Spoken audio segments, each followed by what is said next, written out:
તમે કોણ છો? હું ખેડૂત છું. હા, મારી જમીન છે. પેલા તમે મને પ્રૂફ આપો. સાહેબ, તમે મારા ખેતરમાં ઉભા છો, હું તમારા ખેતરે નથી ઉભો. કામ ચાલુ રાખજે ભાઈ.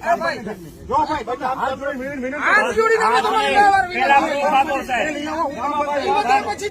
પછી આવે સાહેબ. પેલા તમે લઈ આવ્યા હો, તમે લઈ આવ્યા હો પોલીસ પ્રોટેક્શન. જો મને કાગળ આલો બતાવો. બધું હોય પર તો જો બતાવો વડીલભાઈ ક્યાં છે, બતાવો. મેં આજે આરટીઆઈ કરી હતી 2 દિવસ પહેલા, આજે 4 દિવસ થયા. એનો જવાબ ક્યાં આવ્યો? કર્યું અહીંયા તમે માંગો. સામખિયારી પોલીસ સ્ટેશને કરી. તમે ત્યાંથી આવ્યા છો ને, બસ તો આપો. પણ તમે અહીંયા માંગો છો. પણ ત્યાં ઘડી ઘડી ખેડૂત નહીં જાય, બરાબર છે. આરટીઆઈ નો કોઈ જવાબ આપ્યો નથી ને કામ ચાલુ કરવું છે તમારે. ખોટી દાદાગીરી લુખી હલાવો હો અને તમે કંપનીનું રક્ષણ કર્યા વાળા. સાહેબ, ખોટી વાત નહીં. મને એક વાતનો જવાબ. લુખી દાદા તો જો ક્યાં હુકમ બતાવો મને. જો હુકમની કોપી આપો. ક્યાં હુકમની કોપી? ક્યાં જો કોપી